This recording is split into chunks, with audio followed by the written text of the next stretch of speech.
So hey guys, welcome back to our channel focus studies. This is Saket Kumar और आज हम अपना अगला टॉपिक शुरू करने जा रहे हैं जो कि है डेवलपमेंट ऑफ रिसोर्स। तो डेवलपमेंट ऑफ रिसोर्स जो टॉपिक है उसमें हमें पहले ये समझना होगा कि हम कैसे रिसोर्स का यूज करते हैं और उसी में फिर हम समझेंगे कि कैसे रिसोर्स के यूज को हम लोग डेवलप होकर यूज किए और रिसोर्स को डेवलप किए। ठीक है, उसी के साथ साथ तो देखिए इस टॉपिक में हम लोग इस नजरिए से टॉपिक को देखेंगे। देखिए, हर टॉपिक को पढ़ने के पीछे एक नजरिया रखिए, एक टॉपिक को पढ़ने के पीछे एक सोच रखिए कि मुझे इस टॉपिक से सीखने की और क्या मिल रहा है। ठीक है, अगर आप इस तरह से पढ़ेंगे तो आपको ज्यादा अच्छे से समझना है। तो चलिए इस टॉपिक को हम लोग समझना शुरू करते हैं। तो डेवलपमेंट ऑफ रिसोर्स का मतलब हमें क्या समझ में आ रहा है? डेवलपमेंट मतलब क्या? विकास करना, रिसोर्स का विकास करना। अब रिसोर्स का विकास करना, रिसोर्स में कैसे विकास लाया जा सकता है, इसको हम थोड़ा समझते हैं। जैसे देखिए, पहले अगर हम रिसोर्स को मान लीजिए बेकार ढंग से यूज कर रहे हैं, जैसे ह्यूमन रिसोर्स है, तो ह्यूमन क्या कर रहा है? सिर्फ हार्ड वर्क कर रहा है, स्मार्ट वर्क कर ही नहीं रहा है। तो क्या होगा? आप देखिए, हार्ड वर्क करना जरूरी है, बट हार्ड वर्क के साथ स्मार्ट वर्क करना भी जरूरी है अगर आपको लाइफ में ग्रोथ चाहिए तो। ठीक है, तो सिर्फ हार्ड वर्क पे स्टक करके रहिएगा तो आप डेवलप नहीं कर पाइएगा। तो वही है, आपको अगर डेवलप करना है तो आपको चेंजेस लाने पड़ेंगे। तो वही हम इस टॉपिक में सुने कि कैसे कैसे रिसोर्स के यूज में हम लोग चेंजेस लाए, जिससे कि डेवलपमेंट आया। ठीक है, रिसोर्स में डेवलपमेंट आया। तो चलिए हम इस टॉपिक को शुरू करते हैं। Resources are significant for human survival as well as for maintaining the quality of life. तो टॉपिक के सबसे पहले पॉइंट में हमें इतनी अच्छी लाइन पढ़ने को के लिए मिली है कि रिसोर्सेज जो है वो सिग्निफिकेंट है ह्यूमन सर्वाइवल के लिए, यानी इंपॉर्टेंट फीचर, एक इंपॉर्टेंट पार्ट है ह्यूमन सर्वाइवल का। ठीक है, अब सिग्निफिकेंट है जब ह्यूमन सर्वाइवल के लिए, तो हमें इससे ये भी समझ सकते हैं कि रिसोर्सेज के बिना हमारा जीवन बहुत मुश्किल हो जाए। जैसे वाटर के बिना हमारा जीवन कितना मुश्किल हो सकता है, आप सोचिए। और फिर ऐसा समझिए, एयर भी रिसोर्स है, तो एयर के बिना हमारा लाइफ हो सकता है, हम एक्सपेक्ट कर सकते हैं कि एयर के बिना हमारा लाइफ है। एयर हमारे हमारे लिए, हमारे लाइफ के लिए, हमारे सर्वाइवल के लिए बहुत जरूरी है। तो एयर के बिना हम लाइफ सोच नहीं सकते। तो उसी तरह से और रिसोर्सेस मेंटेन करता है लाइफ के क्वालिटी को। अब लाइफ की क्वालिटी को कैसे मेंटेन करता है, तो इससे समझिए कि जैसे देखिए, अगर आपके पास अच्छे रिसोर्स हैं और आप उन रिसोर्स का अच्छे तरीके से यूज करना जान रहे हैं, तो फिर आप उसके थ्रू अपने लाइफ के क्वालिटी को भी बढ़ा सकते हैं। जैसे पहले के जमाने के लोग को इलेक्ट्रिसिटी नहीं आता होगा, मैं पहले के जमाने इलेक्ट्रिसिटी का यूज करना नहीं आता होगा, तो मैं पहले के जमाने का मतलब 1990s के लोगों की बात नहीं कर रहा हूँ, मैं आपसे लगभग 18th सेंचुरी की बात कर रहा हूँ, उससे पहले की बात कर रहा हूँ, जब इलेक्ट्रिसिटी नहीं होगी। ऐसा सोचिए, जब इलेक्ट्रिसिटी नहीं होगी उससे पहले के पीरियड में हम लोग जाते हैं, तो तब क्या लोगों की लाइफ स्टाइल ऐसी होगी जो अभी है? क्योंकि उस समय लोगों को उस रिसोर्स का अच्छे से यूज करना आता नहीं था, और अभी हमें आता है। बस वही चीज है। अब इलेक्ट्रिसिटी का जैसे यूज हमारे क्वालिटी ऑफ लाइफ को सुधारा, वैसे और भी बहुत सारे रिसोर्सेज, जैसे वाटर का यूज किए हम लोग इलेक्ट्रिसिटी प्रोड्यूस करने में। मैंने आपको बताया है कि जैसे डैम्स में से वाटर जब छोड़ा जाता है तो उसमें से जो काइनेटिक एनर्जी प्रोड्यूस होती है और उसमें जो पोटेंशियल एनर्जी स्टोर की हुई रहती है, उसका यूज इलेक्ट्रिसिटी, उसको कन्वर्ट करके इलेक्ट्रिक एनर्जी बनाई जाती है। आपने शायद 9th क्लास में पढ़ा होगा, और नहीं पढ़ा होगा तो हमारे चैनल पे हम लोग वीडियोस डालेंगे और आपको समझाएंगे भी। ठीक है, तो हमारे चैनल को सब्सक्राइब कीजिए और लाइक कीजिए। तो रिसोर्सेज सिग्निफिकेंट है ह्यूमन सर्वाइवल और लाइफ की क्वालिटी को मेंटेन करने के लिए, जैसे कि वाटर की मदद से पहले के लोगों को वाटर का एज अ रिसोर्स ज्यादा यूज पता नहीं था, तो वो लोग उतना ज्यादा क्वालिटी ऑफ लाइफ को मेंटेन नहीं कर पाते थे। बट अब हम लोग यूज करते हैं अच्छे से, तो हम लोग और अच्छे से यूज अपने क्वालिटी ऑफ लाइफ की क्वालिटी को इंक्रीज कर पाते हैं। आगे के लोग और अच्छे से यूज करेंगे तो वो और अच्छे से अपने लाइफ की क्वालिटी को सुधार पाएंगे। ठीक है, अब आते हैं हम अपने अगले पॉइंट पे। Problems cause due to indiscriminate use of, indiscriminate ये वर्ड याद रखिए, यूटिलाइजेशन ऑफ रिसोर्सेज। अब समझिए, अगर रिसोर्स का इनडिस्क्रिमिनेट यूटिलाइजेशन होगा तो क्या होगा? रिसोर्सेज नेचर के फ्री गिफ्ट तो हैं, लेकिन उतने भी फ्री गिफ्ट नहीं है। मैंने आपको पहले के वीडियोस में बताया इंट्रोडक्शन पार्ट जो है इस चैप्टर का, वो जाकर आप देखिए कि रिसोर्सेज एकदम फ्री गिफ्ट ऑफ नेचर नहीं है। नेचर ने उसे हमें अवेलेबल करवाया है, अब हमारे ऊपर डिपेंड करता है कि हम उसे एज अ रिसोर्स यूज करें या एज अ थिंग नेचर में छोड़ दे रहे हैं। जैसे वाटर है, तो वाटर का पहले हम लोग को यूज पता नहीं था, तो हम उसे ऐसे ही टाल देते थे देख के कि अरे ये तो कुछ बह रहा है, बस उसे as a drinking substance use करते थे। तो हम उसे बस पीने के लिए यूज करते थे ताकि हमारा गला सूख ना जाए, ठीक है। बट क्या है, अब हम उसे एज अ रिसोर्स बहुत अधिक यूज कर रहे हैं, तो क्या हो रहा है कि उसका हम लोग सही से यूज कर पा रहे हैं, यूटिलाइज कर पा रहे हैं उसको। बट अब वही जो है फ्री गिफ्ट ऑफ नेचर, अब हम लेकिन उसको क्या करें कि फ्री गिफ्ट ऑफ नेचर समझकर इतना ज्यादा इनडिस्क्रिमिनेट यूज करने लग रहे हैं, है नहीं कंप्लीटली फ्री, बट हम लोग क्या कर रहे हैं उसका इनडिस्क्रिमिनेट यूज कर रहे हैं, यही समझकर कि फ्री गिफ्ट ऑफ नेचर है, ठीक है। और इसका इनडिस्क्रिमिनेट यूटिलाइजेशन से जो जो तरह से होता है उसे यहाँ पर दर्शाया गया है, ठीक है। अब accumulation of resource in few hands turn divide accumulation of resource in few hands।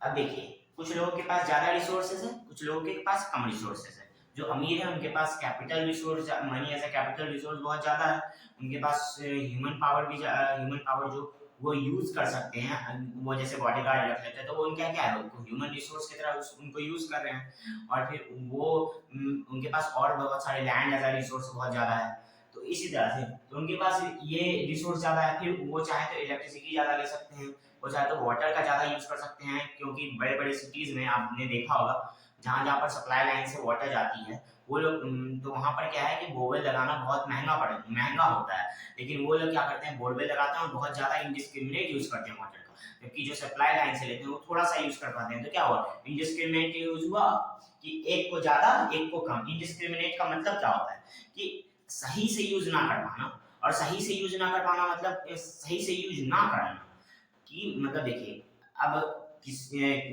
मतलब कि बिना कोई भेदभाव के यूज करते जा रहे हैं। डिस्क्रिमिनेशन का मतलब क्या होता है, मैं आपको एक मिनट टाइम दूंगा। डिस्क्रिमिनेशन का मतलब क्या होता है, डिस्क्रिमिनेशन का मतलब होता है कि भेदभाव करना। इनडिस्क्रिमिनेट का क्या होगा कि भेदभाव ना करना। अब बिना भेदभाव किए हम वाटर का यूज करे जा रहे हैं तो क्या होगा, उससे पानी की लेवल जो है ग्राउंड के अंदर या फिर जहां से भी हम यूज कर रहे हैं वो क्या होगा, कम जाएगा।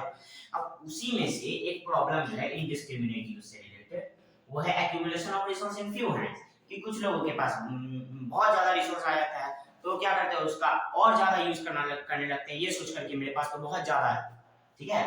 तो चलिए आगे बढ़ते हैं। which in turn divided the society into two segments such as haves and have-nots or poor or and rich। अब देखिए, अब इसके चलते जो प्रॉब्लम क्रिएट होती है इंडिस्क्रिमिनेट यूटिलाइजेशन के चलते, वो समझते हैं। या फिर कुछ लोगों के हाथ में ज्यादा रिसोर्स चला जाता है, कुछ लोगों के हाथ में कम, तो इससे क्या प्रॉब्लम होता है कि देखिए, एक के पास एक ऐसा ग्रुप है जिसके पास बहुत है, एक ऐसा ग्रुप है जिसके पास कुछ नहीं है, तो उस ग्रुप का नाम दे दिए हैव्स, और जिसके पास कुछ नहीं है उसके पास हैव नॉट्स, या फिर जिसके पास है उसको दे दिए नाम रिच, जिसके पास नहीं है उसको नाम दे दिए पुअर, ठीक है। तो इस तरह से सोसाइटी क्या होगा, सोसाइटी का डिवीजन होना शुरू होगा। तो एक प्रॉब्लम तो इसके चलते ये होता है। दूसरा प्रॉब्लम आप देखते हैं, depletion of resource for meeting greed of few individual. अब देखिए, अब जब इंडिविजुअल इनडिस्क्रिमिनेट यूटिलाइजेशन होगा, अत्यधिक यूज होगा बिना उसके बारे में सोचे हुए, तो उससे क्या होगा कि डिप्लीशन भी होना चालू हो जाएगा, रिसोर्स का रिसोर्स घटने लगेगा।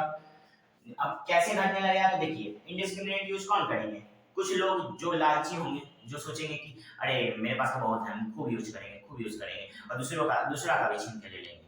ऐसा होता है, दूसरा का भी छीन कर यूज करने वाले लोग होते हैं। तो वो लोग अपने लालच को पूरा करने के लिए, अपने ग्रीड को पूरा करने के लिए रिसोर्स डिप्लीशन करने लगते हैं, ठीक है। उनके लालच के चलते रिसोर्स का डिप्लीशन होना चालू होता है, ठीक है। अब देखिए, तीसरा और आखिरी मेजर पॉइंट जो है वो है indiscriminate use of resource has led to global ecological crisis, ozone layer depletion, global warming, environmental pollution, land degradation। अब देखिए, इस एक पॉइंट में आपको बहुत सारे चीजें दिए हैं, जैसे कि इकोलॉजिकल क्राइसिस का मतलब है कि इकोलॉजिकल जो लाइफ है उसमें बहुत ज्यादा इम्बैलेंस आ जाता है, ठीक है। अब उस किस तरह से, तो देखिए ओजोन लेयर जो है, अब इकोलॉजिकल मतलब हमारा एनवायरनमेंट में बहुत सारे चेंजेस आने लगते हैं। एनवायरनमेंट जो बैलेंस्ड एनवायरनमेंट है हमारा, लगभग बैलेंस्ड एनवायरनमेंट है, उसमें बहुत सारे चेंजेस आने लगती हैं। कैसे, जैसे कि ओजोन लेयर डिप्लीशन क्या है, जैसे देखिए ओजोन लेयर का क्या होता है, तो हमारे एटमॉस्फेयर में एक लेयर है जिसका नाम ओजोन लेयर है, जो हमारे अर्थ को यूवी रेडिएशन से बचाता है। ये तो आपको पता होगा, आप लोग तो बहुत होना है तो आपको पता ही होगा। तो ओजोन लेयर का जो डिप्लीशन है वो होना चालू हो जाता है। डिप्लीशन मतलब कि उसमें जो है वो थिन होने लगता है, उसका जो लेयर है वो मोटा लेयर है, तो ज्यादा यूवी रेडिएशन को रेडिएट बैक कर देता है। बट क्या है कि अब जब लेयर थिक हो गया तो थिन हो गया है, थिक से थिन हो गया, तो क्या होगा, ज्यादा यूवी रेडिएशन अब अर्थ के अंदर आने लगेगा, तो उससे क्या होगा, बहुत सारी स्किन डिजीजेस होने लगेंगी लोगों को, और भी अलग अलग चीजें हैं। तो खैर वहां पर नहीं जाएंगे। एक तो ये रिसोर्स का इंडिस्क्रिमिनेट यूज से ये होगा, और दूसरा जो इन्वायरमेंट में चेंज है वो है ग्लोबल वार्मिंग होने लगेगा, मतलब कि अचानक से जो टेम्परेचर है वो बहुत ज्यादा बढ़ने लगेगा। ठीक है, इसका कारण आपको मैं अभी बता देता हूँ थोड़ा सा, कि जैसे क्या होगा ना कि मतलब क्या होता है कि इंडिस्क्रिमिनेट यूज से कार्बन इमिशन कभी बढ़ जाता है। अब जब कार्बन इमिशन बढ़ा, जैसे हम लोग कोल का बहुत ज्यादा इंडिस्क्रिमिनेट यूज कर रहे हैं, तो क्या हुआ, कार्बन इमिशन बढ़ने लगा। जब कार्बन इमिशन बढ़ने लगा तो वो ज्यादा सनलाइट को एब्जॉर्ब करता है। जब एटमॉस्फेयर में ज्यादा सनलाइट एब्जॉर्ब होगा तो क्या होगा, ग्लोबल वार्मिंग होने लगे। बस वही चीज है। ठीक है, अब आते हैं इन्वायरमेंटल पॉल्यूशन। अब इन्वायरमेंटल पॉल्यूशन क्या है, तो इन्वायरमेंटल पॉल्यूशन बेसिकली जो जैसे अभी मैंने बताया कोल का यूज जब बढ़ जाएगा तो क्या होगा, बहुत सारा स्मोक क्रिएट होगा जिसके के चलते पॉल्यूशन बढ़ेगा। ठीक है, और फिर लैंड डिग्रेडेशन भी होगा। कुछ लोग जो है जिनके पास मान लीजिए बहुत ज्यादा लैंड है, तो वो क्या करेंगे, लैंड में खेती करते हैं, और वो लार्ज स्केल पे जो फार्मिंग करते हैं उसमें वो फर्टिलाइजर का यूज करते हैं, जिससे कि लैंड डिग्रेडेशन होता है। ठीक है, क्योंकि फर्टिलाइजर वो केमिकल वाला यूज करते हैं ताकि ज्यादा से ज्यादा खेती वो कर सके। ठीक है, अब इसका सॉल्यूशन क्या है, इसका जो सॉल्यूशन है, एकमात्र सॉल्यूशन है कि हमें रिसोर्स को है उसे हमें ठीक से अच्छे से एक क्या बोले तो एक इक्वल प्रोपोर्शन में यूज करना, एक प्लान के साथ यूज करना पड़ेगा हमें रिसोर्स को। इसका एकमात्र सॉल्यूशन वही है। ठीक है, और फिर इसके लिए हमें क्या, इसके लिए हम रिसोर्स के प्लानिंग पे भी जा सकते हैं। रिसोर्स का प्लानिंग जो है वो बहुत इंपॉर्टेंट है सस्टेनेबल एग्जिस्टेंस के लिए। अब सस्टेनेबल एग्जिस्टेंस क्या होता है, आपके दिमाग में ये भी सवाल आया होगा।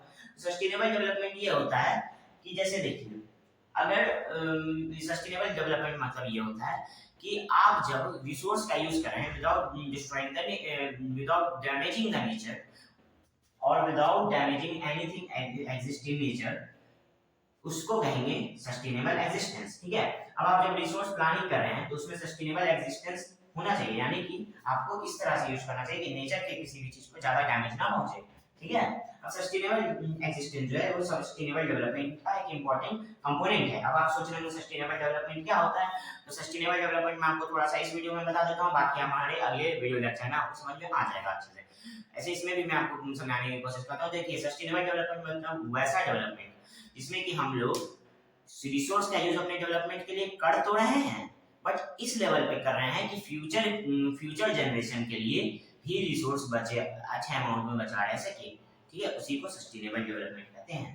ठीक है, तो अब आप में से बहुत लोगों को ये समझ में आ गया होगा सस्टेनेबल डेवलपमेंट, और चिंता मत कीजिए, नहीं समझ में आया है वो हमारे अगले वीडियो लेक्चर में अच्छे से समझ जाइएगा।